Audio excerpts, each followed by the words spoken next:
And we are live back again. Afternoon edition of Wrestle Purist Live. Myself and Joe Hulbert here. Couple topics to get into, couple things to get into. As always, it's a big week, man. It is a big week, big weekend coming ahead. And there's been, like I said, there's a few things to talk about as well. But before we get into all that, don't forget to like, subscribe, send any super chats, any of your topics, anything like that, any questions. Need you guys to help us steer the ship for the next hour. The next hour or so, I think we're going to be here. Joe's got a big night ahead of him. We'll probably touch on that as well. He's feeling Spursy tonight. But anyway, like I said, if you've got any questions, get them in. Don't forget to like and subscribe. But yeah, Joe, what's going on, man? How you feeling? Big occasion. Last night, Chavo Guerrero Jr. threw out the first pitch for the Dodgers. We celebrated on Late Night Grin. 10 years since TakeOver Unstoppable, Smojo's NXT debut. Today we are celebrating 8 years since Breezango versus the Usos from WWE Backlash 2017. And in about an hour... How are you celebrating it? Watching the Spurs lose a cup final. But yeah, I mean, it does feel right that we do like more of a sprint tonight, right? We had a classic on Sunday, our Broadway. Yeah, man. When the distance. That's what we do. That's what we do now. Yeah, you know man. So, this is my third Purist show in 4 days, I think. Right? Because Sunday, Monday. That adds up. Yeah. Sunday, Monday, today. You know what I'm saying? Good at the math. Real workers, bro. Real workers. Yeah, so you know what I mean? Got ourselves a sprint. We hope you guys are well. We hope you have many questions and many super chat funds to fuel them.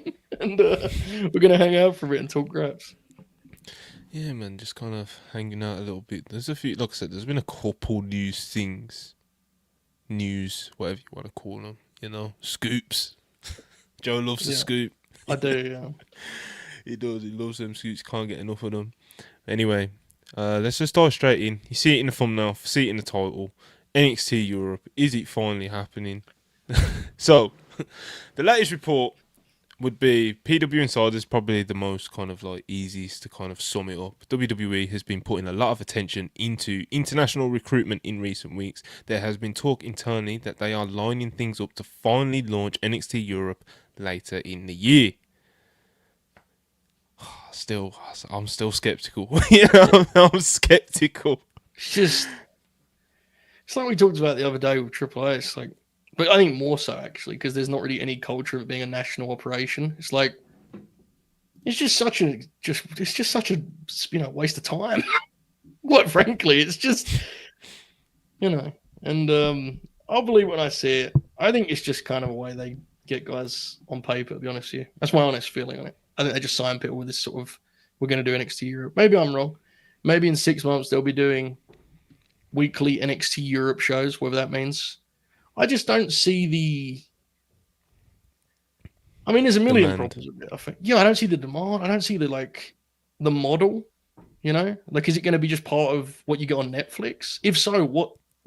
There's no bang for that buck, right? It's just, it never made sense. The NXT UK thing never made sense to me. NXT Europe, to me, is just like, obviously you have more markets you can hit, but you also have less of a home base in that way, right? You're going to just kind of be all over the shop. Yeah, so, that's what I mean. Like, if it was just a thing, like as a TV show, as a real promotion that's putting on its own shows and stuff, I just like, what? You know what I'm saying? Like, huh? But if I don't know, maybe they want to, I don't know, build a performance center in Europe somewhere. Could you see them doing something like that where they scout talent from Europe and they train over there and they have some, They do have one in England. They do. It's just not. No one cares about it. Yeah, because why would you bother? Innit? It's like, if you want a British wrestler, you could just sign them and move to Florida and train them at your performance center. You know what I'm saying? Trust me, I've seen British wrestling shows. There ain't that many of them that need to be in this gymnasium. You've got I don't know. It never made sense to me. I also think they really overestimate, and I think NXT UK was great proof of this. I think they really overestimate the global significance of the NXT brand. I think it means so much less than WWE, like infinitely less. I think sometimes in their mind, it's like NXT Europe will get people excited. I don't think that's the case at all. It's bizarre. I don't get it. And I understand the obvious thing of like, well, they want to take over the scene. I don't know how to put it other than be frank. Like, have you seen the scene? There's not really Yeah, there's not. Done that, you know. It's gone now. It's been gone for a minute as well, and it's not Yeah. like, oh, there's a little thing bubbling over here. That's like, it's not, you know. At least like with the purchase of AAA, you know, you can look at the business that CMLL's been doing, and you know, WWE being as Right. predatory as they are, like, yo, we can get a slice of that Right. by buying AAA and trying to sign all their wrestlers because that's what Right. they're gonna do. Yeah. There's a history of national promotions in Mexico. There hasn't been a truly national promotion in Britain, let alone Europe, across all of Europe. It's since 40 years ago. There's not a, and I'm not saying that means it's impossible. I'm saying it seems very unlikely to me that people that do that are going to be people that are doing it as like the sixth part of their venture. Like where are the hours going to come from? Who's going to be running such a thing? What is the talent going to be? Who wants to deal with the infrastructure? Like, what venues are you running? Do they want to do TV at York Hall? Do they want to do TV? You know what I'm saying? Like, it's just. And NXT UK over here was on our TV. I think their plan was to get on like a real TV network, like on ITV or something. Mm-hmm. And instead, it was just on BT Sports when it like everything else was, or TNT Sports now. ITV was doing that dumb project at the time as well, weren't they? Which is what accelerated. What was that called? Well, what was it called? They brought World of Sport back. Yeah, they brought World of Sport back, and that was why NXT UK got like accelerated. Do you remember this? They did a press conference as soon as World of Sport was coming to be, which was, I think that was a Jeff Jarrett vehicle initially, and then by the time it happened, Jeff was out of it, which is very funny. But yeah, it ended up being on just. So basically, to explain it, whatever channel we were watching SmackDown, Raw, and NXT on was also the channel NXT UK on, which would beg the question: why would you watch? Like, if I can watch on the same channel the superstars of the WWE, why would I be rushing to watch NXT UK? And that was the question they never could answer. People didn't watch it. I think there's obviously a great deal of strength in having partners internationally. I think we've seen that throughout wrestling history. I think having your eye on the talent is important and all that good stuff. Until I see any evidence this is a useful thing, to me this is a way to burn money. That's why I don't believe it will happen. I really don't. I don't think we'll ever see this. Yeah, I can't see how it happens. Like, no, I don't even. Putting a lot of, like the report says, putting a lot of attention into international recruitment in recent weeks. Like we heard about, I think it's like Fightful Select or somebody reported that Zazoya. He's imminently being signed. Come on, man, I'm right. Chuck tells me he's very good. I've only seen a couple of his matches, so I can't. It's not a knock on Zazoya. Good for Zazoya. It's just like, who is the talent going to be? There's a couple of other guys as well that was reported elsewhere. Yeah, so the big fella, Mike. I've seen him work a couple of times. Mike, I forget his name. I apologize, but he's a big lad. I get why they signed him, definitely. He's got a good body, but yeah, like, let me be clear. There's talent to be on these shows. Who's the talent going to be topping these shows? That's my question. Like, who's? They did. That's the problem with the scene, isn't it, bro? Like, yeah, but dude, they had Dan, Bate, Volta. They had all those guys when they did NXT UK. Like, are they going to have Pete Dunne lead NXT Europe? Is that going to be his new role? Like, I guess, man. The UK scene is interesting. It has been what it has been for how long now?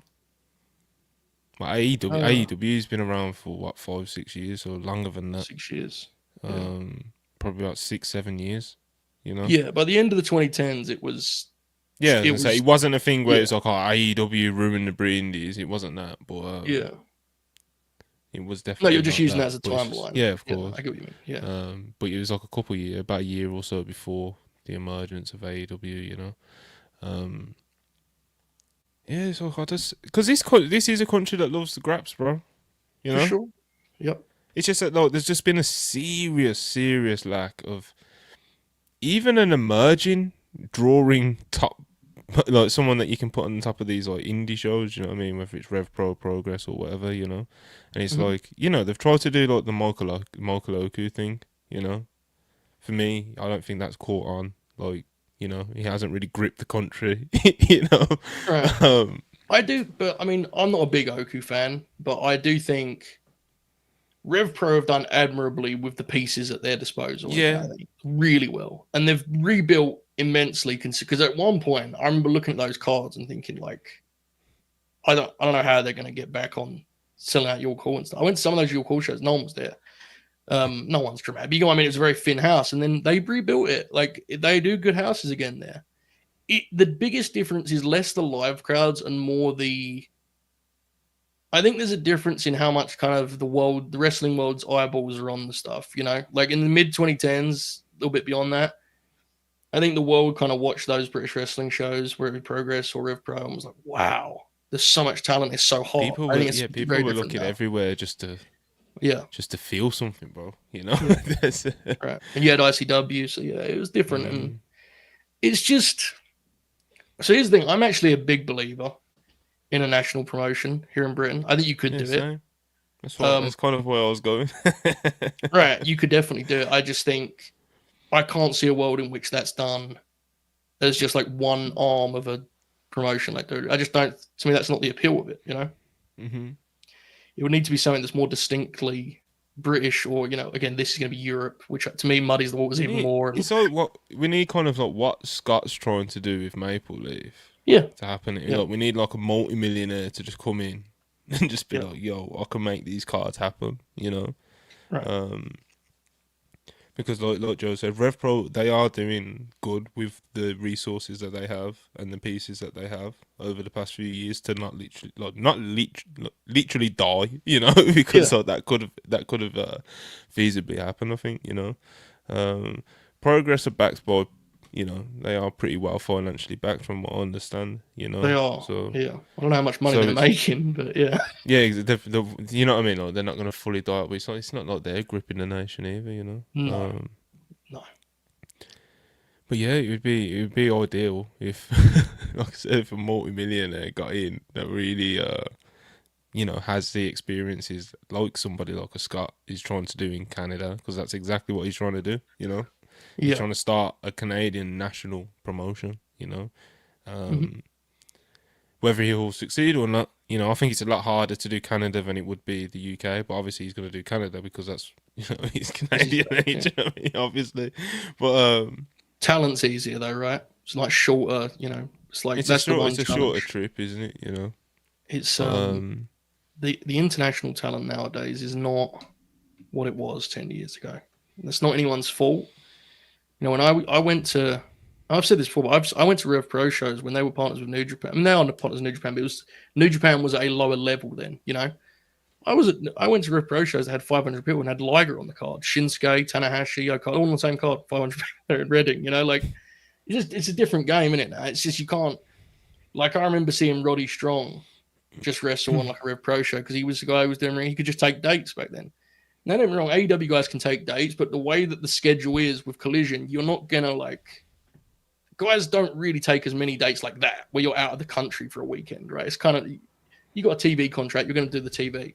So there's not a bunch of guys you can pick from. You know, that's one thing if you're actually talking about NXT Europe and we're trying to like think about what it looks like. God forbid. You know, one of the things they would have at their disposal would be access to top stars, right? Like, for example, you do an NXT Europe show in France and you send Randy Orton or AJ Styles to work the show. And that the idea is they bring the house and then you get the eyes on the European talent. I really struggle to think of what that roster looks like. I don't know. Yeah, like if you go to a Ludwig people are still getting picked up, bro. Like, yeah, of course. Like we just said, like, obviously WWE, obviously it's kind of counterproductive to say it now because like, we're talking about WWE, but you know, so these guys they just did the UK trials, you know, they're getting picked off, you know. Tony Khan's he's never against making a signing if he sees promising somebody, you know.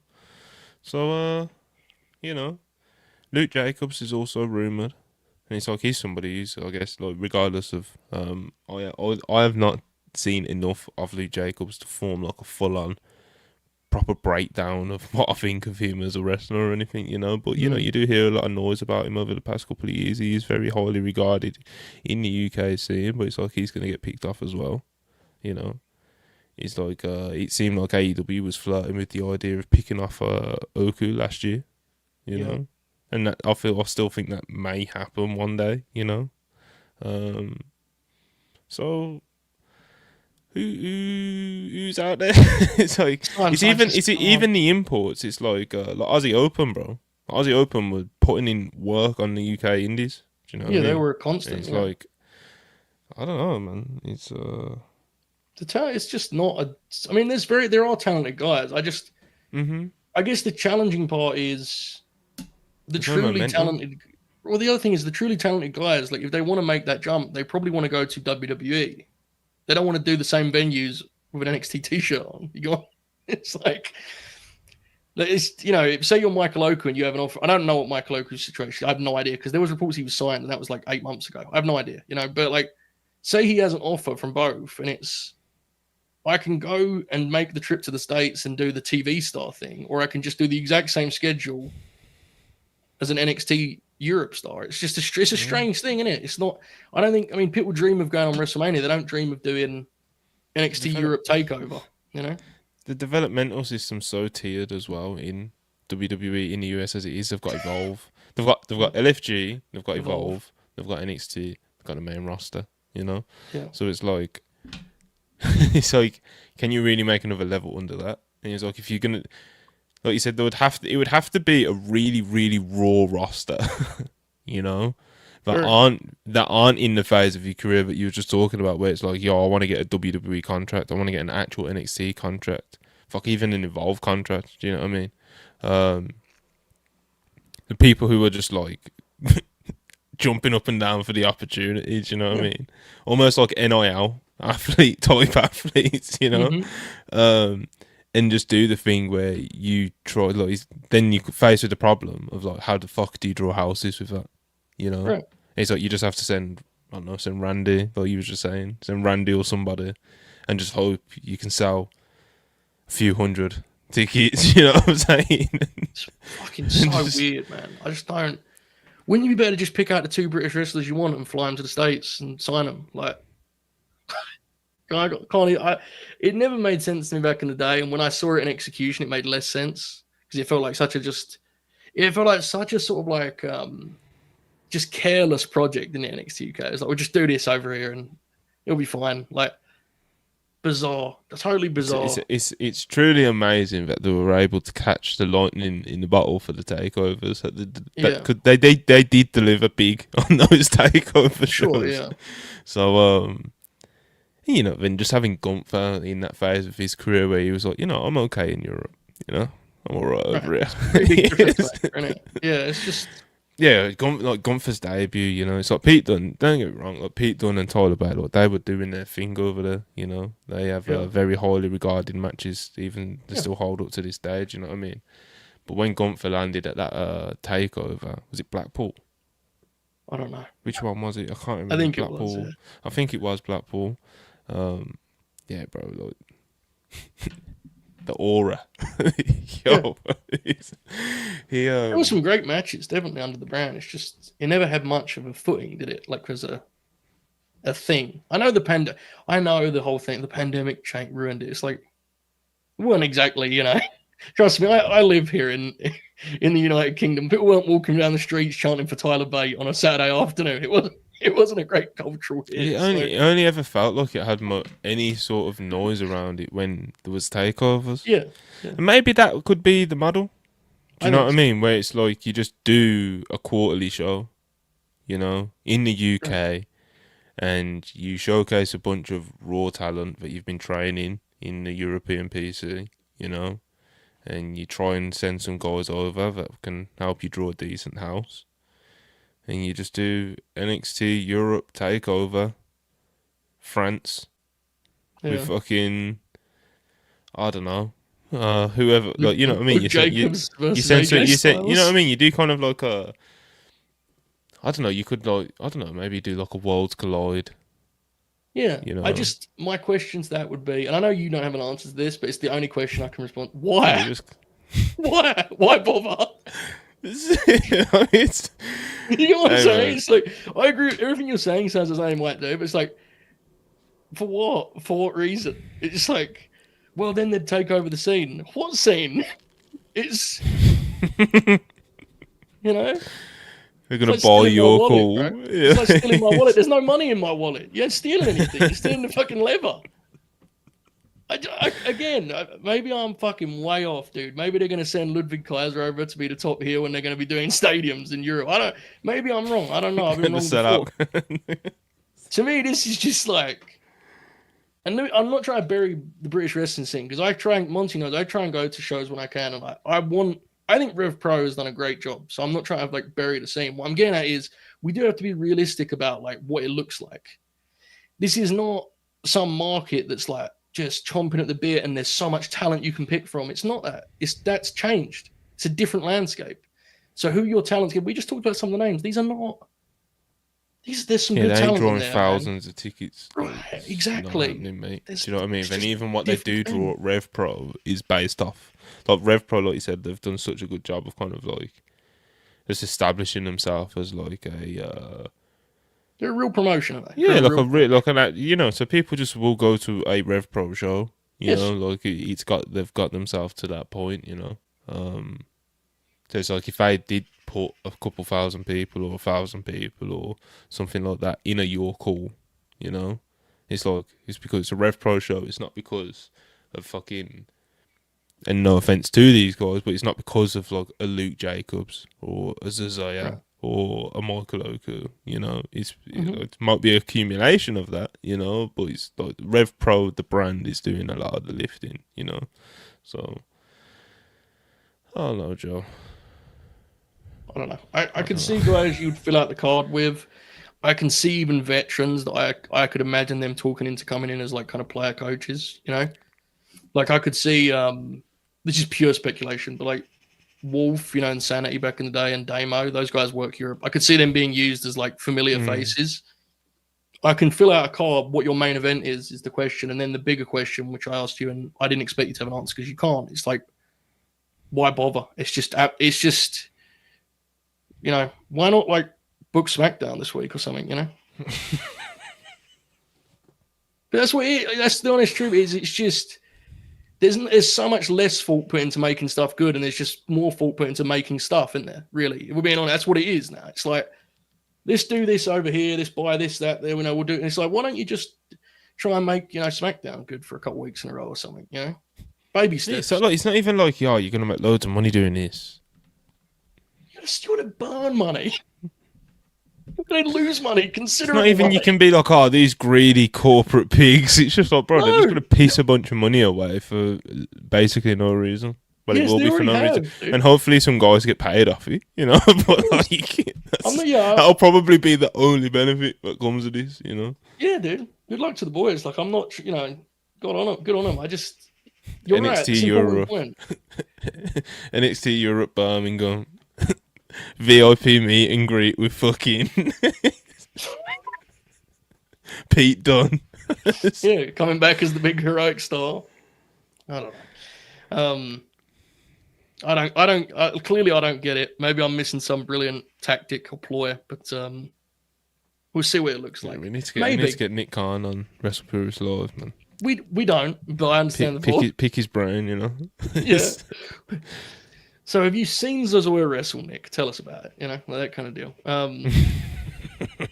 Maybe we'll find out what this looks like. My gut feeling, and I think yours is the same based on this conversation, I don't actually think we're ever going to see it, but... Yeah, I'm skeptical, bro. Like the first thing I said, I'm skeptical, bro. Yeah, I think it's a bit. I do. I think they just pop themselves. Let's do a leak about NXT Europe. See if anyone bites. Bruce spinning a fucking globe in the corner of the office. Oh man! Alright. Alright. In other news, this broke about an hour ago. Roman Reigns is in talks to star in a live-action Street Fighter movie. Joe Hall, but I know you love Street Fighter. It's a shame that we haven't got some of the other guys on because like they would actually be like fired up about this, you know. Yeah. It's like Street Fighter's not you know, I played it. Street Fighter, Tekken, all these things, you know. But I was never like fully like all in on these sort of games, and or even just like, bro, like, you know, like just comic books and anime and that. I Yeah. respect it, but I'm not in it. You know, I'm not in that world, bro. You know, and we got loads of guys that are, so it's kind of like you people have Yeah. got me and Joe for this one, you know. But Bad fit. but that being said, it is a big role, bro. You know, that is a big role for him. And I see something about the role. He's meant to be playing Akuma. He's meant to be playing in Street Fighter. So he's locking in, Joe. Oh yeah. He's locking in, Joe. Um. Do you think he's gonna make the jump properly? No. You think he can But find success in I think he'll Hollywood? find success at like. I think he's gonna. You know. What's your rookie scouting report on Roman Reigns? I think he'll do. I think he'll get some quirky side roles and he'll have fun with it. I don't know. You know, I'm not sure we're going to be seeing him be like a sort of full-time actor. I don't know. I could be completely wrong. He doesn't strike me personality-wise as someone that's going to be chasing that sort of grind. It's pretty taxing, you know. I think he'll do some stuff like that because there's a certain level of appeal and kind of charm to, or allure, I should say, to like, oh, the wrestler's got a role in the movie, you know, and you can kind of do different types of media with that. And I'll say this: one good thing for him is. The Jason Momoa thing is like a real hurdle for him to overcome because most people will absolutely think he's the same person as Jason Momoa. So, like, the way that world works is once you have someone that plays that archetype, that's their role, you know? So, them doing something together is probably a good thing for him, to be honest with you, because they can have some fun with that and kind of embrace that. But yeah, I mean, good for Big Rome. It's pretty obvious he's been chasing, like, something outside of wrestling. He even said as much in that infamous WrestleMania week interview, which was an incredible laughter earner in Vegas hotel I was at that week as the quotes dropped. But yeah, I mean, I think obviously a very handsome fella, pretty cool guy. I think he'll do good, but relatively speaking, I'm not expecting to win an Oscar or anything. You know, good on him. Good You are expecting Dwayne to win an Oscar, though, aren't you? I think. Here's what I'll say about Dwayne. He's cooking. If the Smashing Machine is good, his campaign to win the Oscar could be like historic. Like Bradley Cooper a couple years ago, like legitimately embarrassed himself chasing that Oscar. God only knows what Dwayne will do. Like just touring the globe with photos of himself as Mark Kerr. I mean, we'll see, but I do think that would be good. I know Batista is like he's fully immersed himself in the game. We're talking about full in live, but. We'll see what Big Rome wants to do. I mean, I definitely understand. Like, I think we've talked about this a million times. Part of Evil and I's kind of debate on him, I guess. You know, like the comparison of him and Cody. To me, it's very apparent that Roman is. I think he feels like he's completed the game, right? Like, I think for him, he dropped the strap to Cody, and the rest of this stuff is just like stuff to pop himself, and he wants to do other things. So, I certainly don't begrudge him that, man. I mean. That was a really long run on top. And I know a lot of people focus on how few dates he made in this last round. He made a hell of a lot of dates when he was the big dog and getting booed, you know, and that took a lot of. Imagine, like, you know, the mid-card guys were getting the shit kicked out of them. I understand that. But being the top guy of that era was probably not fun, I'd imagine. So I do not begrudge him, you know, getting a foot out the door and looking for other things. So good luck to him. And it sounds like it's a good opportunity. So it's pretty cool. Yeah, I think he can find some success. You know, Yep. But yeah, I'm kind of with you in the sense of like I don't think he's gonna like really throw himself into like the art of being one of the great actors. You know, the same way someone like Batista, you can tell like Batista's all in as an actor, bro. You know, he's all in. He's locked in. He takes a wide variety of roles. He's in it for the love for the game. Obviously, he's getting paid very well for it these days, but.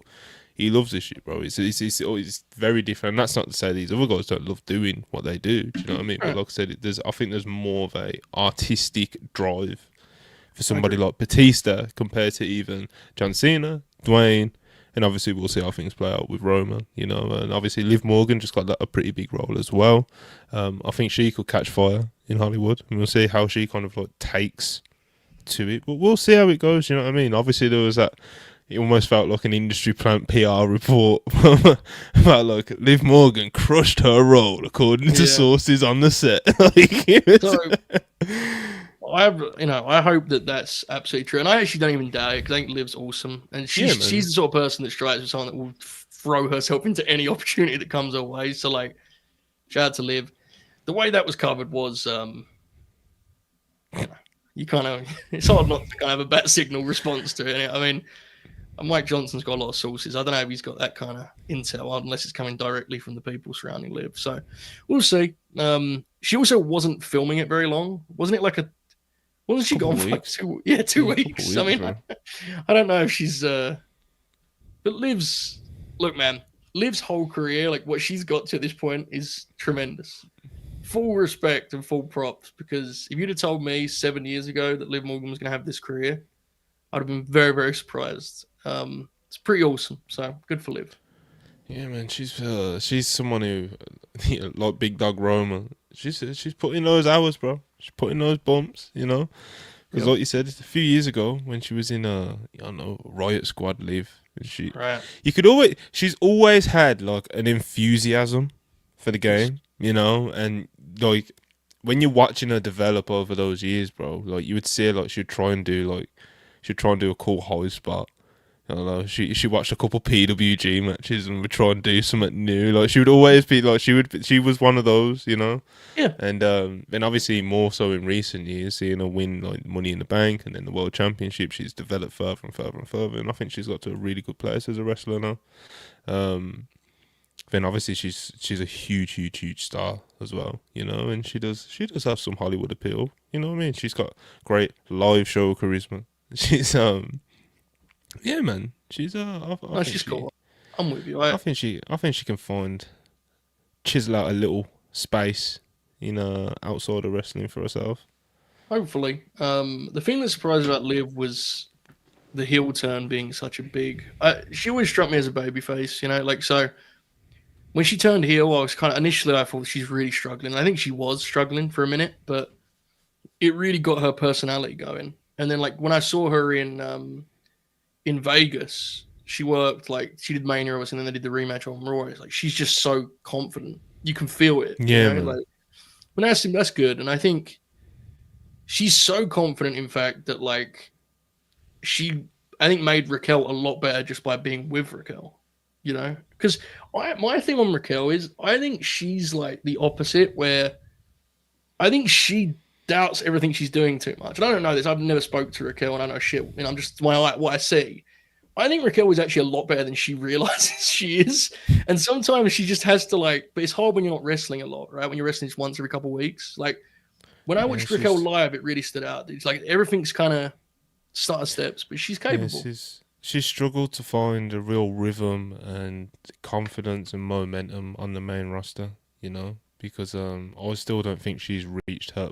I still don't think she's hit the level that she was at the peak of her NXT run. Right. Yeah. So it's like, maybe the constant change of environment and not being able to wrestle as much and not being positioned as like she was world champion in NXT, and adjusting to that. And obviously, I think that's always an adjustment when somebody is, especially like stylistically, because obviously Raquel, big, strong, powerhouse. Do you know what I mean? Mm-hmm. Then to go from that and being like someone who was always kind of like dominant on the rise up, and then you're the world champion, and then you're having big time feuds with Rhea Ripley. Do you know what I mean? And you think, you know what I mean? You can think that you're like, oh, me and Rhea Ripley, we're on the same trajectory. We're gonna X, Y, and Z. And then when you come up, obviously, they weren't. They're not the same. They are very different wrestlers, very different talents, and Raquel's kind of at to more of a, it's more of a supporting role. Yeah, and it's not kind of, whereas Rhea Ripley, it's been kind of more the same. Do you know what I mean? Like somebody like a talent like Rhea Ripley, and I'm not saying Rhea Ripley don't deserve. Rhea Ripley clearly deserves it. Do you know what I mean? But it's just kind of trying to think of, because we're talking about like confidence and those sort of things. You know what I mean? So I'm trying to look at it from kind of her perspective, look at her journey through the WWE system. Out the game. Yeah, she had time out the game with with that skin condition. That's obviously not going to be great for her confidence already after coming up to the main roster and kind of having a, kind of like a more spotty run, more of a, again, falling back into like a supporting role, doing tag stuff, etc. you know, all the etc. etc. etc. and all that kind of stuff. So When I watch her wrestle, like in person, it felt like, and again, this is just what I saw, but it felt like she was so scared of making a wrong step. mm-hmm. And it's like, you wish the communication, and probably is, the communication should be like, be a badass, you know, like fuck, like obviously within reason, like you don't want to be dropping people on their head or anything like that, but sometimes I think there's such an emphasis on like nailing these sequences and things. It's like, that isn't, Raquel Rodriguez's ceiling is not going to be defined by how slick she can like feed into a springboard or something, you know. Mm-hmm. Like she should. I think she just needs a little bit more, and I think Liv helped her a lot with that. That was what I was getting to. Was by the time they would, you know, the last time I saw them wrestle with each other, like last run they had when they won the straps and all that stuff, she started like she was getting into it because I think Liv's so confident. It's like anything. If you do something with someone who's really you can trust, so I thought it was a good team in that way, and I think there's a world in which like. And I get why Liv fans want to do single stuff, don't get me wrong, but I think there's a world in which as a team you can like really put the tag belts, you can really kind of rest that on their shoulders, you know, like we can have real matches for these belts, which is important, man. Beyond anything what you're building or anything else, like you want to have tag champs you can go, they've got 15 minutes, they're going to tear the house down. That's what you want. And Yeah, man. It sounds simple and it sounds stupid, but they actually got to a point where they were a team that you could do that. I mean, the main event match with Bianca and Naomi, I think it's one of the best TV matches they've done all year, to be honest with you. And I don't watch as closely as you do, but that match was electric. You know, it blew me away how good it was. Yeah, so I think hopefully they can pick up where they left off. I think Liv should be back soon, right? And I think she's probably going to do some. She's probably with EO, I guess, right? My assumption initially. Eventually, but like they're doing this thing. They did this thing on Monday where Finn was like, "Hey guys, I want to introduce Roxanne to the Judgment Day. I want you guys to meet her. She's not going to be a full member, but you know, sometimes she can help us out." And like Raquel had like a big problem with it, you know. Right. And obviously Liv's not there, and like, you know, Roxanne got some of the guys' gifts. She got she got Dom some chicken nuggets, you know, just that kind of horse shit, you know. But so maybe she can do something with like, I don't know. Maybe Roxanne does just kind of help the Judgment Day, and then they just take on like the baby faces. I don't know, you know, but we'll see. But Io and Liv for the title does seem something very plausible that they could do on a pay-per-view coming up. Yeah. So this Roxanne thing, I guess, could be a situation where Liv and Dom are baby faces, I guess. Eventually, right? Kinda. Yeah, that's definitely definitely. I know we spoke about it, I think, on Sunday, but it's just it's what, you know, like it's working, so it's like I'm not against it, but it's just like not what I would have done, you know. The whole like Dom babyface arc thing, you know. I would have just let him be that little shit, you know. Let him just I haven't seen how people. That's what I mean. Like people will say, "Oh, well, I started cheering him." It's like, bro, this is not saying it's like fake or inauthentic or anything, but like that's the way it's been framed for him to slowly become a babyface. You know what I mean? It hasn't. It's not like he's been trying to fucking heal it up even more and fight against it, and the writers are completely ignoring. Do you know what I mean? It's definitely had creative influence. You know. It's not accidental. Do you know what I mean? This isn't. Yeah. I don't know. This isn't like Becky the man.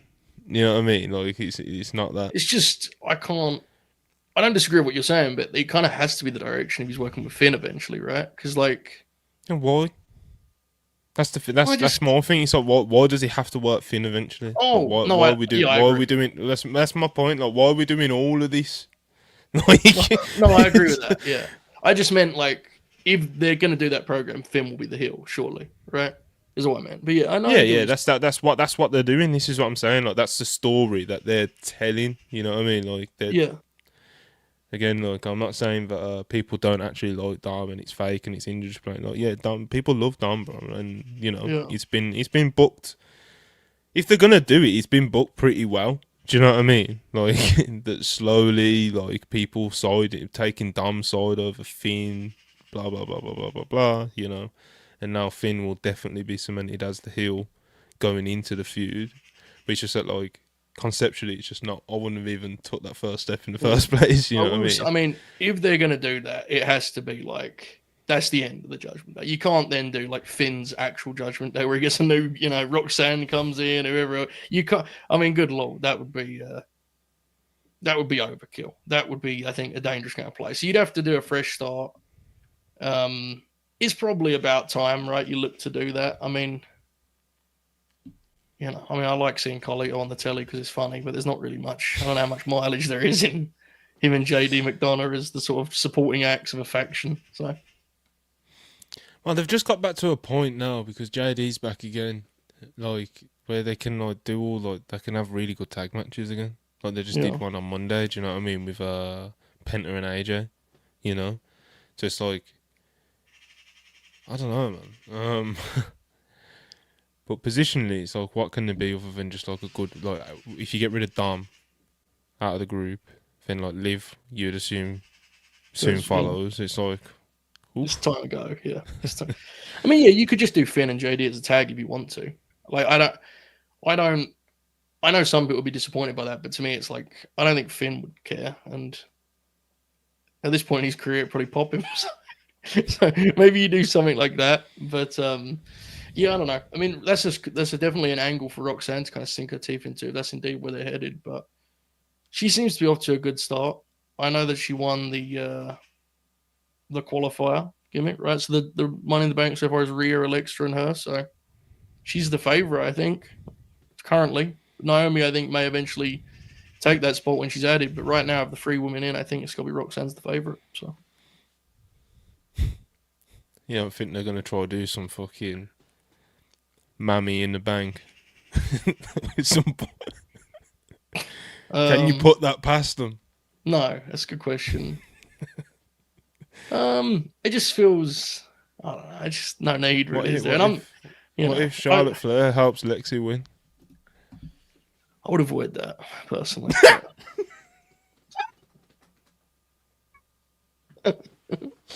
Come on, man. No, I think the whole point of that story is that's something you tell away from the belts, I think I would be tempted to do a thing where Charlotte loses and she like, if you want me to be your friend, give me your Money in the Bank spot. Alexa's like, is that how much you want to have one of these briefcases to win the title? Is that really what it would take for you to listen to me? That could be an interesting thing to do, I think. Charlotte Flair I like the idea of the Charlotte Flair character like almost having a drug addiction and the drug is the belts, Mm-hmm. Like that's the only thing she cares about. Like she shows up to TV, she goes straight to Aldis's office. She just, can I get a title match, please? Like that's the only thing her brain, I think there's something to be said for that. And the whole point of the angle should be Alexa, like, taking her to the rehab for that drug, I guess would be finish the metaphor. So, yeah, telling stories and things of that nature. So, I mean, character development, bro. We've been waiting for this from Charlotte, Yeah, like I said, when she cut that promo, when she basically just had a tantrum and stormed out of there, I was like, bro, this is like the most character development she's shown in a promo in ever. So, hopefully it continues to go in directions like that. Alexa Bliss can bring out the sports entertainment side of her, It could be it could be interesting. We've done the pitch in like half measures, so I'll stop there. But there's stories to be told. I'll bring a whiteboard out at some point and we'll map it out, the whole thing. Listen, I've got a whiteboard. We can do it. I'm right here. Okay. like that guest booker where Kev Nash has it when he's like, when he just sits on his lap and he's like, that was so awesome, dude. Oh, that's a great shoot interview right there.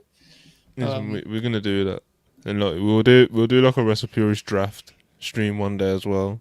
Not like the board. Whiteboard. Oh, that's money. Yeah.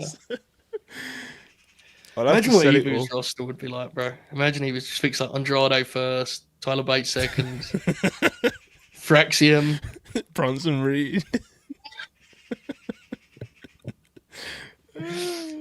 Just picks himself a nice little DVD product over there. Meanwhile, we've got stars over here.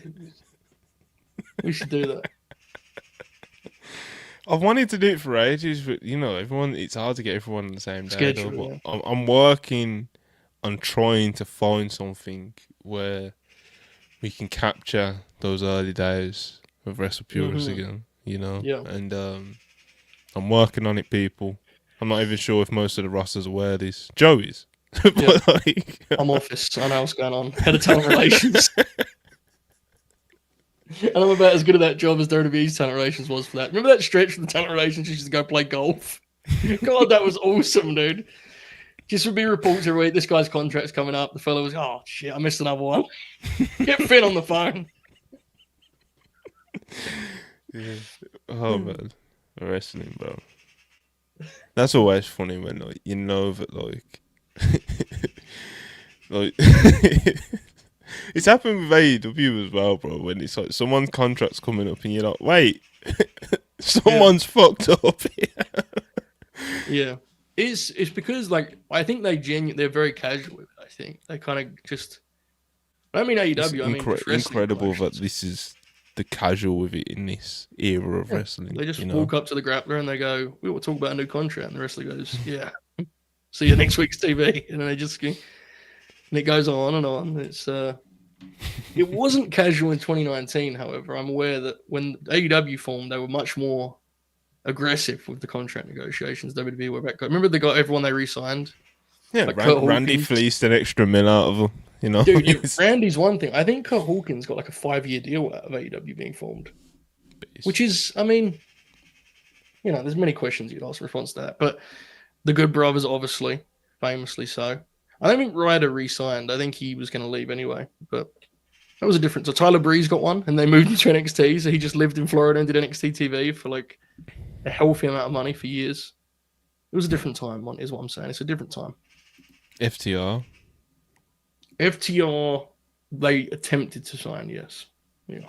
They waited, thankfully, they did the right thing. They waited it out. They didn't want to they didn't want to do segments where they were shaving in the shower anymore. They were very they made their decision really early too. They just were not going to resign. I think it worked out, right? They did okay, didn't they? Yeah. Yeah, man. Life goes on. All right, let's we got a small handful of super chats. It's the afternoon. People, what I mean. We're not getting the what's it called, the huge Saturday night gates. Like, Jar Flakes 199. Spurs can actually win a trophy soon. Kicks off in 50 minutes. Is it, Joe? 50 minutes. Kick off at 8. Yeah. All right, bro. We're doing this right now. Fuck it. Confirm lineups. Oh my god, are we reading lineups out? No, I'm just saying. I'm just glancing at it, and if I see anything devastating, all right, I'll let you. Tell me if like Chimbonda's playing or someone from the old Steve Malbronk. Madison hasn't made it, has he? Bergval's not made it either. See, I'm so out of the loop. I don't even know what the conversation was. Like, who's going to play and who's not going to play. Sad. Washed King. Man United starting Hoyland. Yeah. I mean, obviously, we'll see where it goes. To be honest, the most of my interest is just like, I'd like it for me. My brother and my dad, really. I'm really not. If they win or they lose, I'm probably going to watch. Oh, wait, you're gonna be swept up in it. Don't worry. Hopefully, it'd be nice to be swept up. You'll see again. Listen, I'm telling you, football's special, bro. I'm telling you, it's been a special season for the underdogs. Has it? Newcastle won their first trophy in what 70 years, something mad like that. They won the Carabao Cup. Then Crystal Palace just won the FA Cup. That's their first trophy in the history of the entire club. Well, no, you put it this way, you got some evidence to this. That's what I'm saying. Spurs have not won anything in 17 years. It's What was the last wrestling year that was a big year for the underdog? Do you reckon? Kofi. Maybe so. Kofi I Mania, like that. probably. I like that. Dustin Rhodes having a 5-star match was the same year. Yeah, man. Yeah. The formation of AEW. Do you know what I'm saying? So fuck it. Yeah. The year of the underdogs, 2019. We all remember it fondly. Hey man, there's something with it. Dude, Your next Kofi book? Mania was fucking. How incredible was Kofi Mania, man? Good lord. The fact that happened that year is so funny. Yeah, that was always the funniest thing I thought about, kind of like those later years of Vince's creative, where it would be absolute slop, you know. Oh yeah.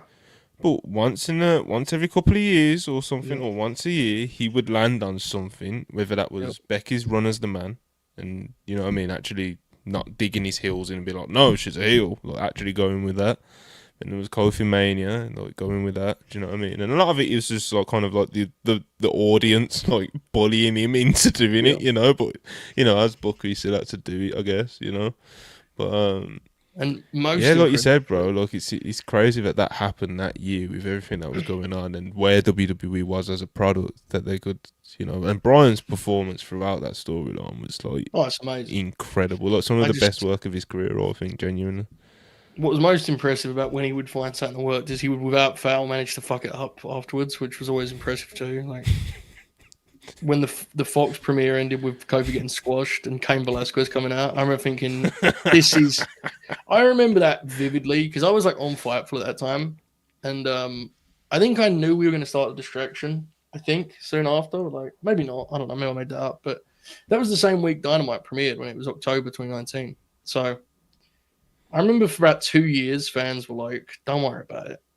When Fox arrives, Vince is gonna like lock into like Saturday night's main event mode, and 1987. Like they're gonna have all these ideas." And the first TV, Brock squashed Kofi, and Cain Velasquez came out. I remember thinking, "This is a level of cooked. Like you'll very seldom see anything like this ever again." And obviously, people told you it was good. That was when they always used to run out of time on the TV as well. Remember? Yeah. Oh, it's so it was like. Bro, like the bell rang for Kofi versus Brock at like 9:57. Like it was. I remember. You know, how you say like you remember it. Yeah. Like I remember it from like. I remember looking at the clock as I'm making the entrances. Like, oh no!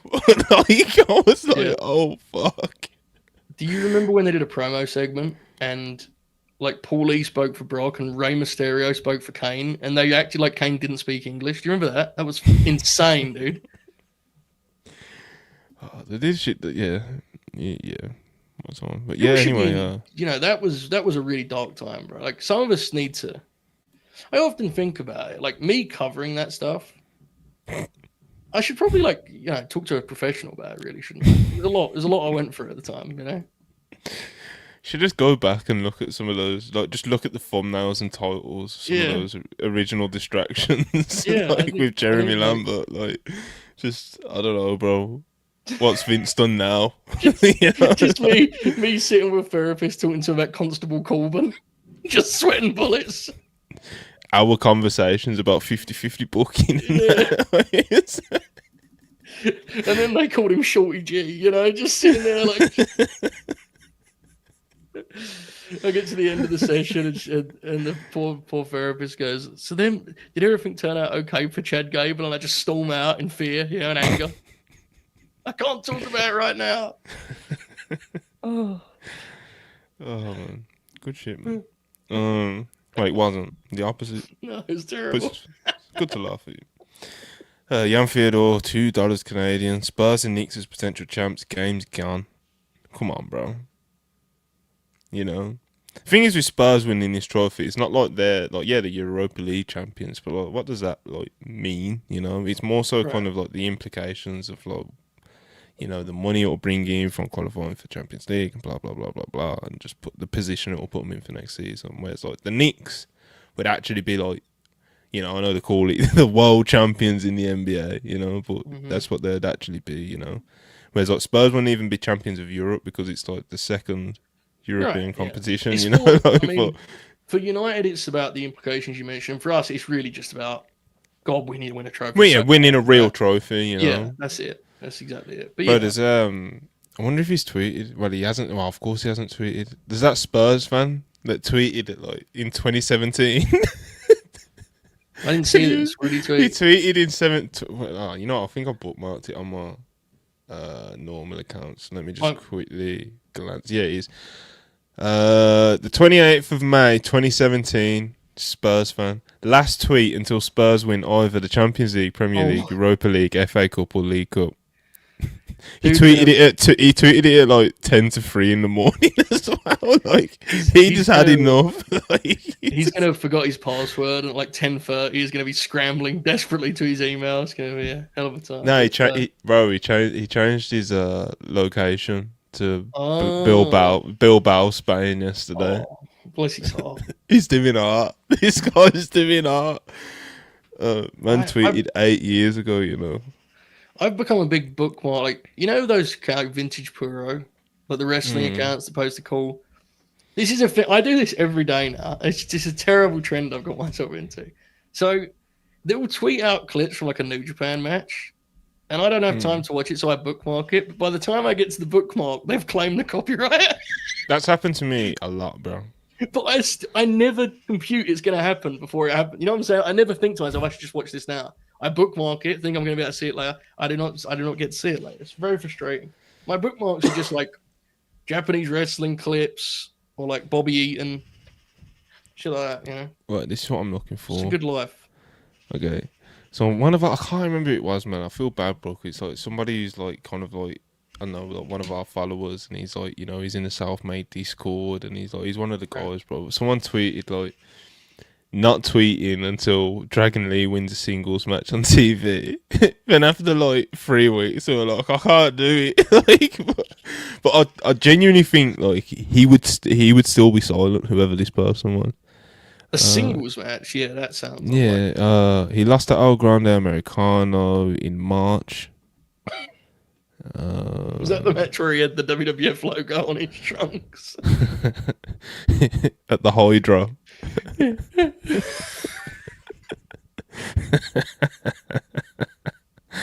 Bro, where did a singles match on TV? Obviously, he wrestles quite a few tags, to be fair. Dragon Lee defeats Chad Gable. The last time Dragon Lee won a singles match on TV. Might be the only one.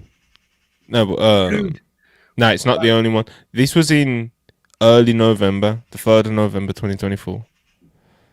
Okay. I'm sorry to do this, to do a podcast about a podcast, but you're the perfect person to talk to about this. Yo. Did you listen to the great solo debate on The Observer? Nah. No! You didn't hear it? No. Fuck! You gotta hear it, bro. They had a shootout, Brian and Dave, about Solo Sikoa. I swear to you. Like a full-on gloves are off situation. Like they this were week? trading bombs. It was after SmackDown. And that's the last Dave week. said, okay. Dave goes, they protect Solo Sikoa, and Brian pulled up the cage match and started reading out his win-loss record, and Dave was giving it the arms folded. He wasn't selling for him, dude. They were yelling at each other about Solo.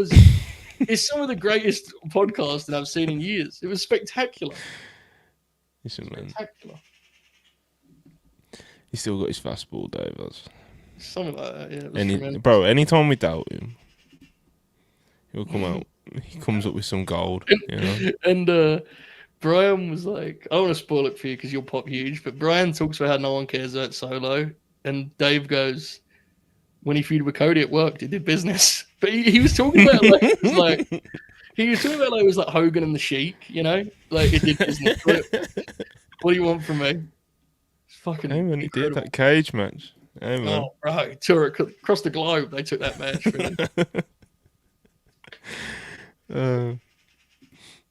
Dave, man, what a beast. PFAF PNG 199. Hello, Joe. Thoughts on Barry Windham? I love Barry Windham. I think Barry Windham is one of the best American wrestlers ever. I actually believe this. Definitely one of the highest peaks. Like mid to late 80s. He's also really good in the early 90s. Really, really good. Barry kind of blew hot and cold because he was... I mean, he sometimes just wouldn't really care very much, you know. And he would also get into strange out of the ring dealings and a lot of responsibility on his shoulders. Well, yeah. I think he just tapped out for a couple months at times and shit, you know. Yeah, but incredible. Barry was great, and I think a lot of people with the Horseman with Barry as their favorite. Which I like the Oli Horseman, but in terms of talent, on Tully, Flair, and Wyndham is like insane in it. Insane group. So, yeah, I mean, Barry Wyndham's incredible. Watch the matches with Flair in particular, but just watch him in general on TV. Like I reviewed a match with him and Steamboat on TV a couple months ago. From I think it was January. You love going back and going back and getting some Wyndham. You know. Yeah, he's a kind of to me he's a style of wrestler that we don't really get a lot of anymore. It's just I don't know. The style is very different now.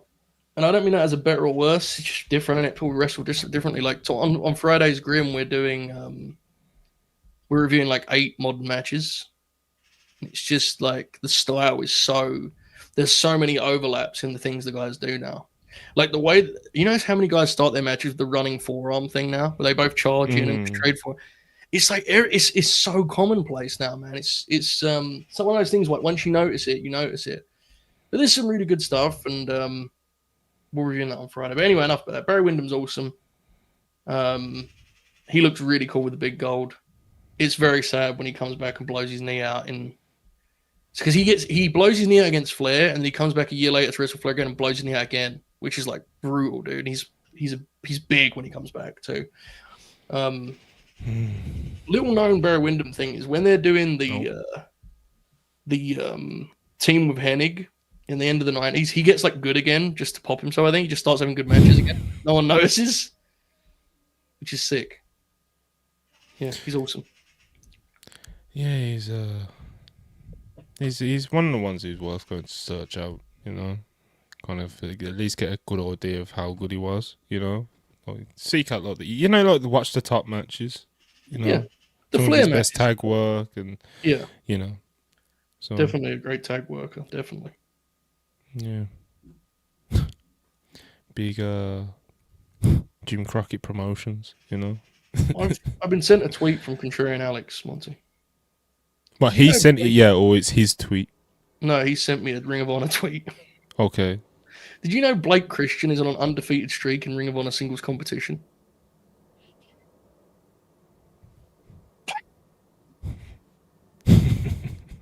Well, for those that did know that, he's battling Gringo Loco on Ring of Honor TV this Friday.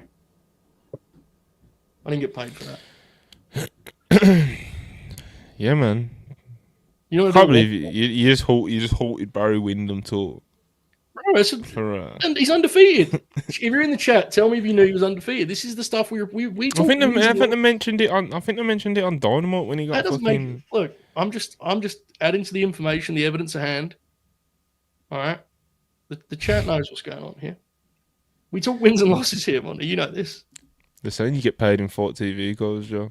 God, I wish, dude. I tried to get one of those fight sponsor things for like 3 years, and I just gave up. Now I just give them my real money. It drives me nuts. I haven't got verified on Dropkicked. I get nothing. I get nothing. I'm telling you, dude. It's crazy.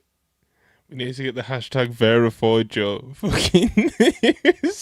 I got no respect in the game, dude. Hashtag verified Joe at the Dropkick guys. You know, they're on Twitter. God, I'll see them. I can't get verified on Dropkick. I spend so much money on this shit. And people think I'm getting brother codes. You know, I actually bought those Maple Leaf shows. Do you know that? People still don't believe me about that. What a shame. I believe you. I know what you're capable of. Yeah, I know. You absolutely believe me, yeah. It's hard work, man. And then I go on the air, we do a grin along, and all the boys they're illegally streaming it. What is this, Norm? You know, this is Maple Leaf Pro. You've paid your hard-earned money for Crockett Cup fucking. True.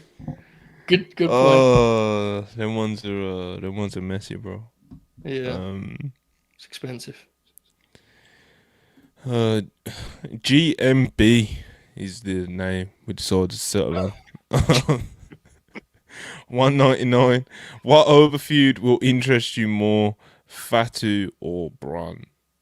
Fatu. Yeah. just two monsters. Do you know what I mean? Like that's how you would. That's Yeah. like Godzilla, King Kong. You know them ones. Like that's. It's also like, Jacob isn't just like a pure PC product either, which is just nice. Like, Yeah.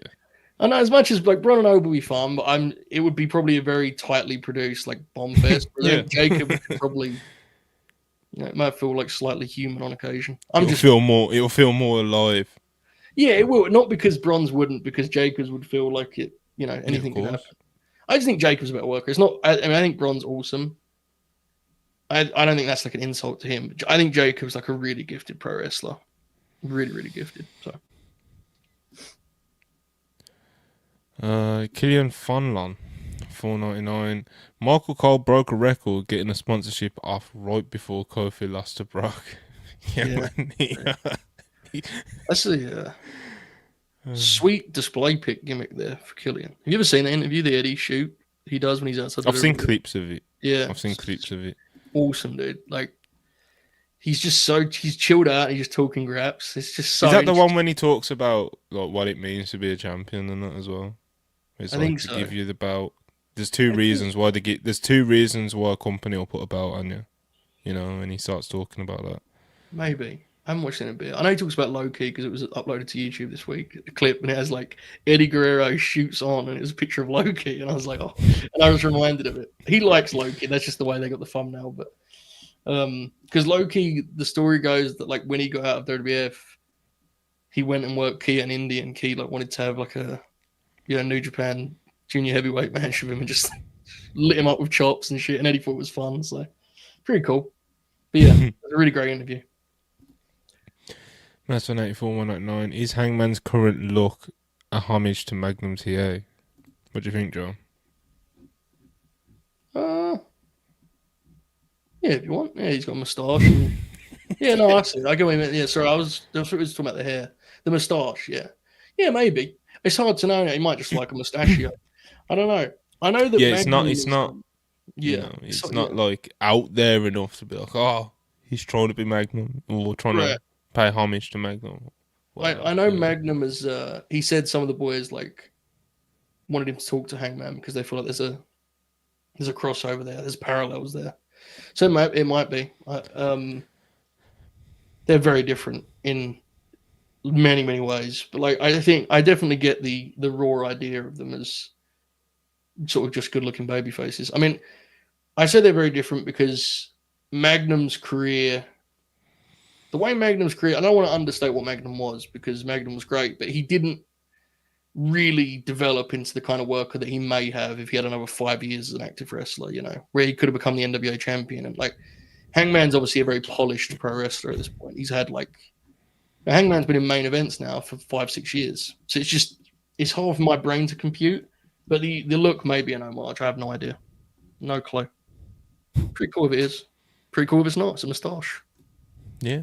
That's what I think it is. He just kind of, grew a moustache. And, we can draw comparisons. It's kind of cool. All right. Oh, what else has been going on this week, Joe? You got anything? Mate? You got anything, mate? Have I got anything? Yeah, let me throw you that before I go to anything else. What have you got, Joe? I'm asking you for a high spot. We're 12 minutes into a 15-minute match. Did I show you this? I need. Man just picked up the first thing on his desk, What the fuck? What is he? Well, he looks cool, though. I can't make out what it is. Is that Cena? Is that Cena? No. This is Sam Joe. Oh, it's Joe? Yeah. And this was a gift from Fahad in Vegas. He gave it to Contrarian Alex, who gave it to me. It's signed here, Sam Joe. Trading card. He's beating up Tyson Tomko. It says, fear is one of those 4-letter words that Samoa Joe just doesn't know. Appropriately dubbed the Samoan submission machine, Samoa Joe has run through TNA kicking, clawing, and pounding his way to World Heavyweight Champion status.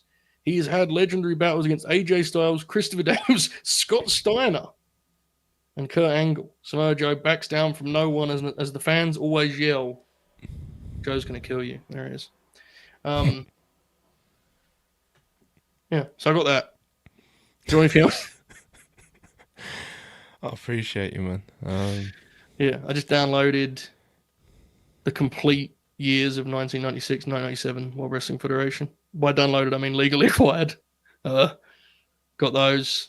Got a new drive for those. Got preparing myself. I'm going to do a little bit of a project, I think. Get 96, myself ready. 97. Yeah, I'm gearing up because I don't like when it becomes the full Attitude Era. It's not Full, that yeah. thing.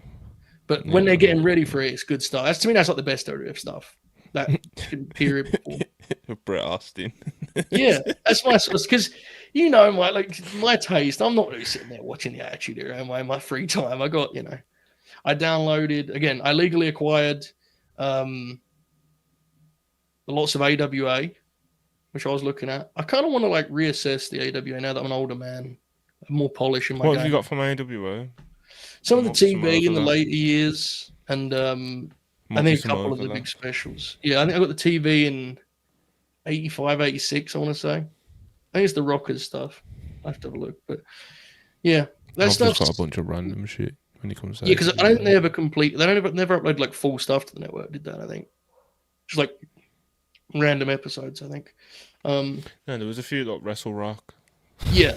That's right. Stuff I think like they that. uploaded the one with Bach and Hogan, the infamous Bach and Hogan deal. So, yeah, I'm always watching different shit. I mean, I realized this on Sunday when we were doing our show. I'm in a weird place, right? I think I watch more wrestling than I ever have. I just don't watch any wrestling that's sort of topical. You didn't watch NXT last night. No, I missed it. But I did watch with the boys NXT TakeOver Unstoppable, as I mentioned earlier. And let me tell you, that's free, by the way. So if you're watching this, you can watch it on the Late Night Green channel. But, dude, that Becky and Sasha match is unbelievably good. Sometimes you forget how great that stuff is till you watch it with fresh eyes, man. It's 15 minutes. Everything is purposeful and considered. Sasha Banks is 25 and is the best working heel in wrestling. It's just unbelievable match. It was a fun show. It's kind of a one-match show, to be honest, which I didn't realize until last night. But that match is a classic. Worth the wait. Yeah, nice, great. Dan Walker, £5.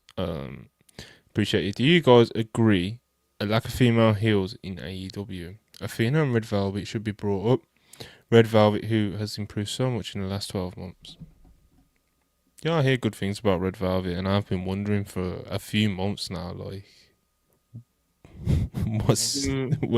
are we going with this, Heels. Right, help heels. So Mercedes, Megan Bain, and Penelope Ford together, right? Then who would you have?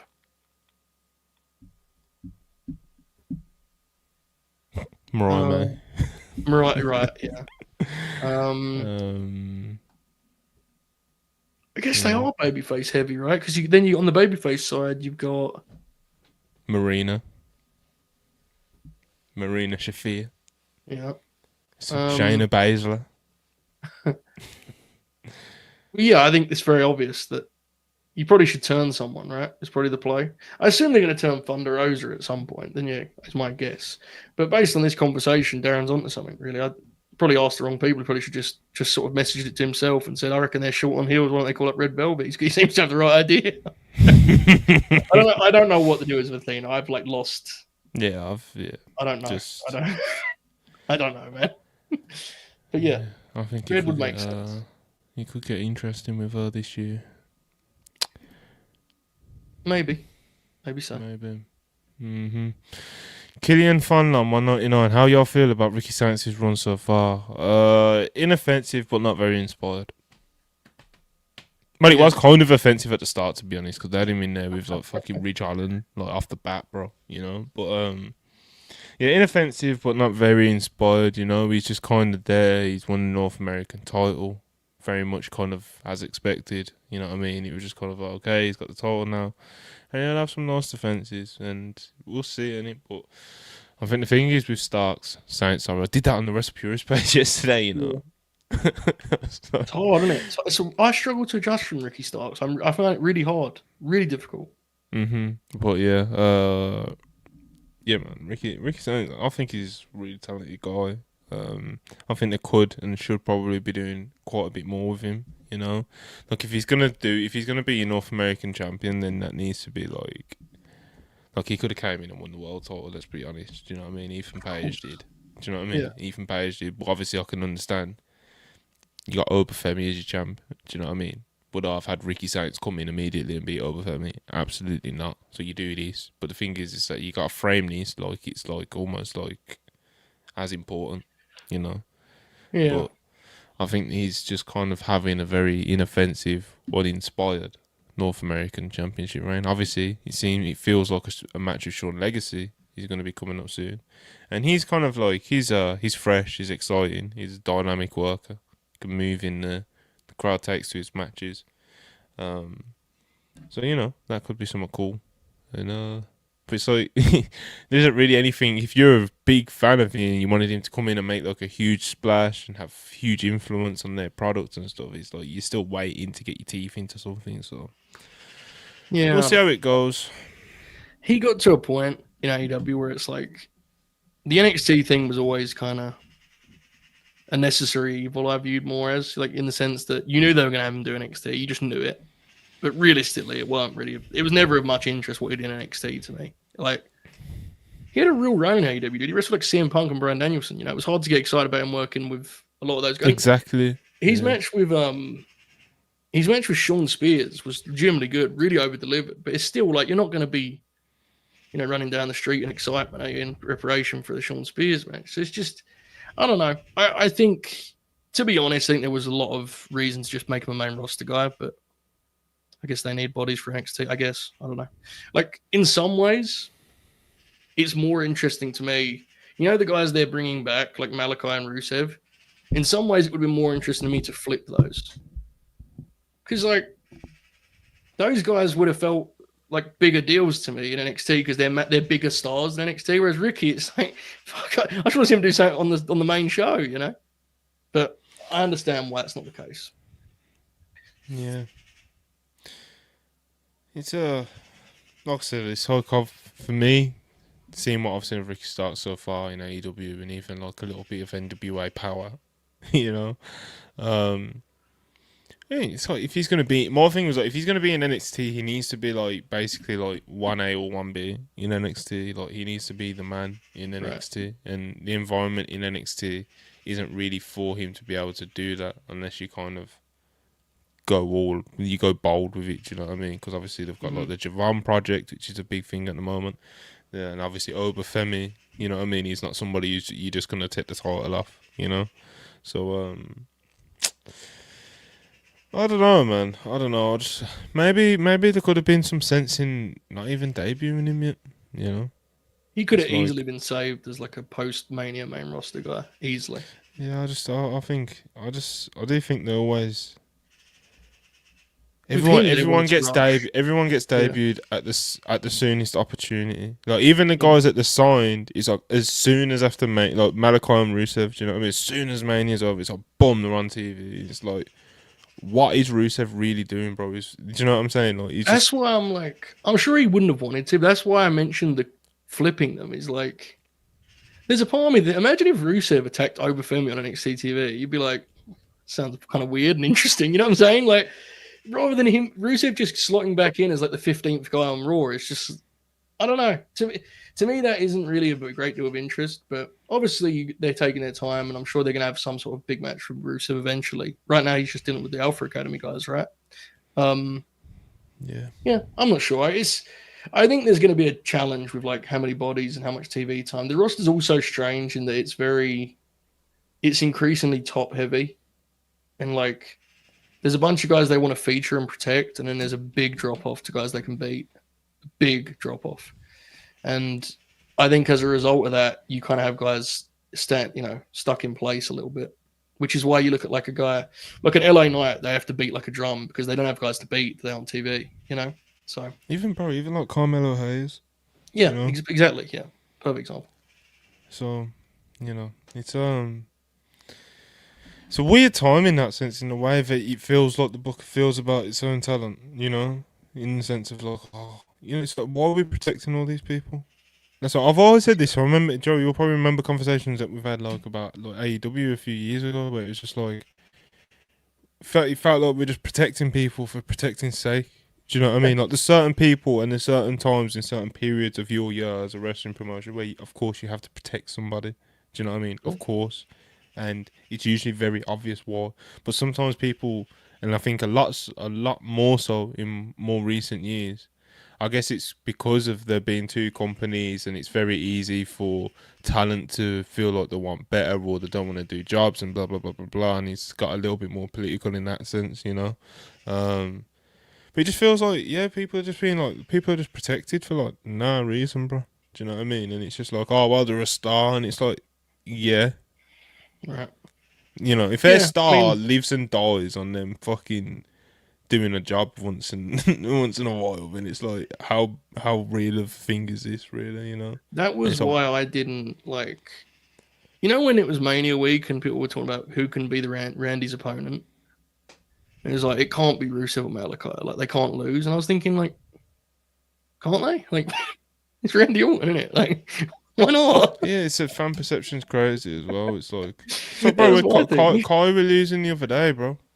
Yeah, like, Oh, Kyrie lost on a first match back, and it's like, okay, obviously Zoe Stark was meant to get pinned. of course. Like, Yeah. fucking hell, obviously. It's like, bro, it's Rhea Ripley. Like, what are we like? What are we talking about? I agree with you. Yeah. It's, if you're if you're a real star and you're figured in, you can lose to Rhea Ripley or Randy Orton, dude. You'll be okay. Mm-hmm. I promise it'll be okay. But, you know, I think it's political maneuverings and such. And, yeah, I think it's a weird time in that regard. I think that you're absolutely correct. You mentioned Coleman. I think they have kind of designated guys to play that role, and we're at a point where I think there's less of those guys than the pushed guys, which is always challenging. I think because what eventually happens is you feel like you're seeing guys get pinned a lot, like individuals, because everyone else is kind of being kept afloat. Protected. Yeah.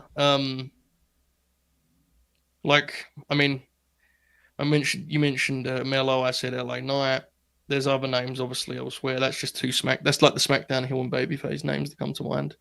I guess Shinsuke's coming back to TV, so we've got a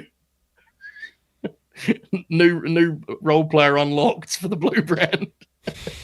So you got him, we got Escobar. So yeah, I don't know, man. The rosters are kind of weird. The point of all of this was it'll be interesting how Ricky Starks slots in when he eventually gets called up. I don't know. Someone in the chat Yes? said PW Insider said Sheamus feud is coming for Rusev. Not quite. Said it's been pitched. Well, yeah, I think we know who pitched it, don't we? Sheamus. It's one of his best friends. Yeah, I mean, that would make sense. As he said it. That would make sense. You could also have them as a team, I think. It'd be fucking awesome, dude. Like an All Japan team. Bro, I've been another thing you'll know, Joe. Like, I've been banging on about like big man, All Japan as you just called it, tag teams, bro. Where are they? Do you know what I mean? We had Gates of Agony, you know. God, I love the Gates of Agony. God, you know, exactly. Yeah, that's what I'm saying. I don't like this current, like, you see how like Toa Leona's now like more human. Oh, you want to? Do you know what I'm saying? Like, it used to be like this chaotic animal. Do you know what I'm saying? And now like he wears jeans and shit. You know what I'm saying? Yeah. Like, I feel what you're saying, but he's in great shape. He's in great shape. He's in better shape. You know. Yeah, he's in great shape, man. Yeah, he always has been. Yeah, I agree. I think Raw would be well served to go like, because you know SmackDown's tag division, they have all of the kind of quick guys, the move fellas. Raw should go all in on just big lads, shouldn't they? Just go the other way completely. A big lad promotion. Yeah, and you have like, oh, you don't want Pat McAfee doing it. You have Michael Cole talking about, you know, where the big boys play and things of that nature. For XM can't guard Sheamus and Rusev, brother. Let me tell you, I can't. It's a different game. They can't handle. Different game in the post, mate. You watching the NBA playoffs, Joe? I'm not, mate. I'm just so fried. No time, unfortunately. No time at all. But I'm following along. I saw all the big debate about SGA. I didn't get to watch it, so I haven't got an opinion on it. But tonight will be the first legitimate sporting contest I've watched since Dax and Garcia, I think. Ooh, that's a good match, though, mate. Oh, wasn't it good? That terrific match. Beautiful bit of business. I still man. believe in Dan Garcia. Still believe in him. I never wavered, mate.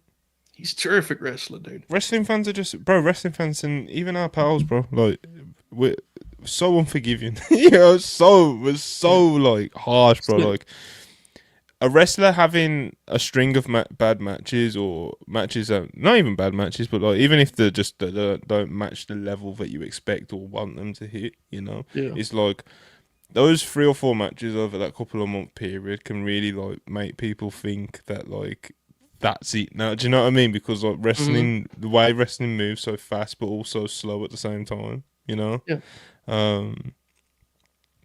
It just narratives just become things, and right, and there's real, like, obviously there's real things to it. Yeah, exactly. It's like Daniel Garcia specifically. Sorry, Joe, but like Garcia specifically, it's like his form since just using it as a time frame, but like since he signed a new deal. Do you know what I mean? Like his 2025 form. It's not, his performances haven't quite inspired you the same way that like kind of. Everyone always goes back to the Bryan matches, but just that period. Obviously, working Bryan, like that. But like, just that period of time, when he was really emerging, and it really felt like he was a really strong prospect that could really rise up the AEW rankings, and his, performances weren't as inspired as then, and there is reasons. There's things to critique and there's things to wonder and talk about, But it's like, it felt like a lot of people almost kind of. They were like, "Oh, this is what he is now." Do you know what I mean? Yeah. And it's like, bro, he's been off form for like what, 6 months? It fucking happens. We were just talking about Barry Windham. Do you know what I mean? Yeah. Like, he would it's have also the you have opponent, your isn't it? It's the opponent. It's like, I think Dax is a really great opponent to figure out what a young babyface needs. Like, I always remember that Billington match. Like, remember when Billington wrestled Takeshita after that, and Takeshita is one of the best wrestlers in the world, but like he just plugged Billington into like his match, and Billington it just made him seem like so nondescript. And whereas I think Dax found like all of the different ways to spotlight Billington's game and make him different. It's just, I think you need guys like that, and that's not me saying Dax is better than Takeshita. I'm just saying that, like, for that specific thing, he was 100%, 100%, bro. Because he's more experienced, isn't it? So I think the same with Garcia. He found all the right places to spotlight Garcia's game. The things Garcia's good at were like really on display in that match. Whereas I think a babyface match of Adam Cole did that much less so. But yeah. Chat just went with that. So the Dynamite review crew bury top flight every show. Come on, man. Speaking of Dynamite review, speaking of them, Marcus Novi tonight will be on the Late Night Green channel previewing the Double or Nothing. There you go. All right, quick super chats and more. Yes, mate. We need to run. Dan Walker, £5. Any views on Sean Legacy that Ibu knows talent? He talks about it for months. Yeah, Ibu was making sure he was like shouting about him as soon as he got his WWE ID deal, because he was like, I've seen him, he's good. Like, and he was just shouting about him. But yeah, man, he's like I said earlier, I don't know if he was in here, but like he's a dynamic performer. Yeah. He's pretty good. He's athletic, dynamic, quick.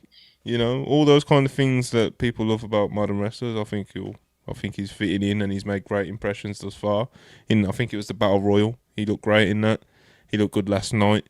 Obviously, if that's your kind of thing, do you know what I mean? I know some people kind of turn their nose up at it, but the crowds love it in the moment, and I'm sure if it is the direction they're going, he'll have a very, very good match with Ricky Saints as well. So I think he's definitely one that could probably be in NXT pretty soon, because it feels like that roster's due a refresh.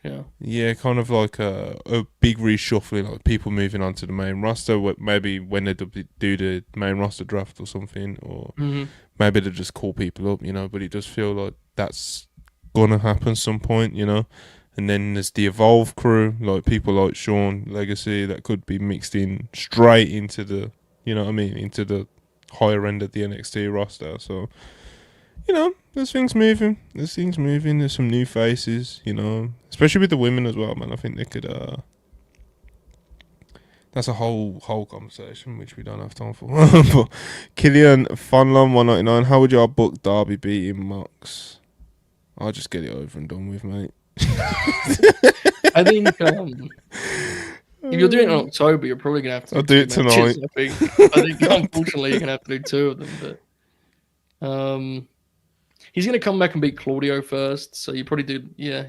You either do a slow climb where he beats all of the members of the group, or you do the match once, Moxley wins, and then you do it again in Seattle. One or the other. I would not do the second one, but it's not my territory. I haven't got a pencil. I'll just get it over and done with tonight. Let's get to it. All right, people. Appreciate you guys for hanging out with us. We're gonna run. We've got European Cup finals to watch. Yes, sir. You know what I'm saying? Pray for Joe or pray for Man United, whoever you want to go with. It seems like the country's pretty split. A lot of people want Spurs to win, according to the Athletics poll, but still quite a split. But anyway, like I said, appreciate you guys for tuning in. Appreciate the few of you that sent super chats. Really appreciate that. Please like and subscribe if you haven't already.